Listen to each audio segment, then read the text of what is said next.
Hello, Pastor Paul. Happy 76th birthday. Today is November 14th, 2008. How are you today? Oh, just doing fine. We're in Anaheim, California, right across from Disneyland. Got a very nice, moderately priced, I might add, Holiday Inn.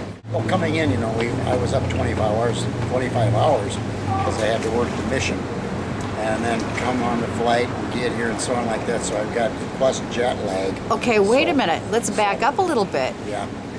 Was this a surprise trip? Well, it was. I didn't know where I was going until I got to the airport and looked at the monitor on the... My present to you. Yeah. Thank you for that present. And I'll have to, I do want to mention, the reason it was a surprise was because you never want to leave that mission, and I had to actually practically kidnap you to take you away. Yeah, it's true. Well, basically right now we're very, very busy, and so we crowded this in. I want to see my two sisters, Marguerite and Connie. I haven't seen them in a number of years other than just briefly at a funeral, so... and we go back, my sister's 4 years older than me, so she was kind of like second mother to me when my mother worked a cafe, we had cafes. And then later on, Marguerite became a waitress when she was about 12, and about 9 years old, I started working washing dishes during the Second World War. And so I was brought up in that age of jukebox and in the 40s and so on like that, and worked for my dad for a number of years. And when the war was over, we opened up Steve's Steakhouse and ran that. And I worked my way through high school doing that and was self-sufficient.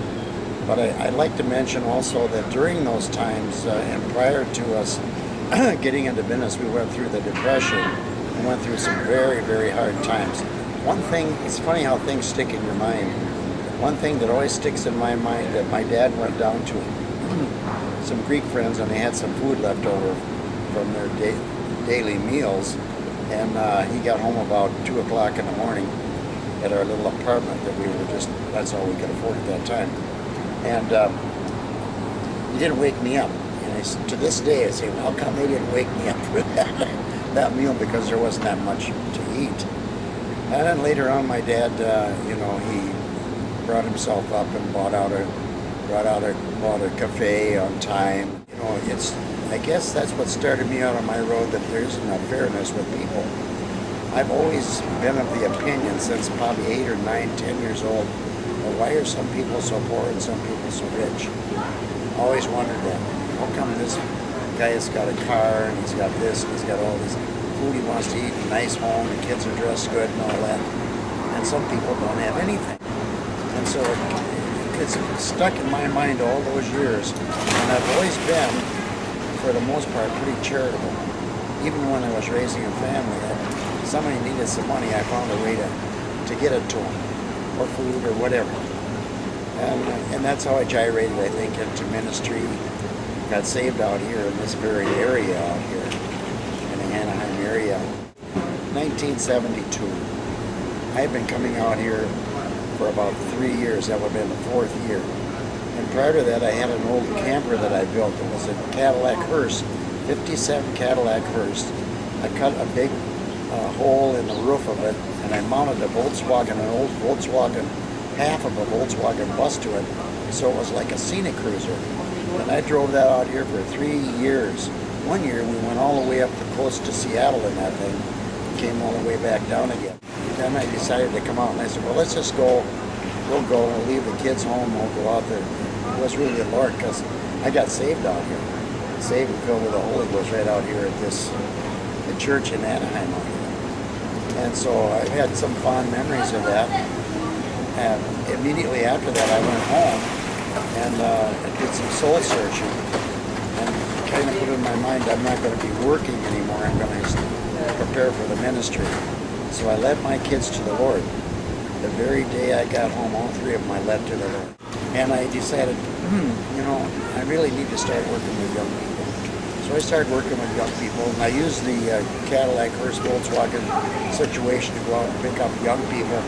At that particular time, there was a lot of heavy drugs out there in '72, and I wasn't a lightweight by no stretch of the imagination, so I'd go right into the where they were doing drugs and call them out, minister to them, and bring them to my home. I started a home ministry.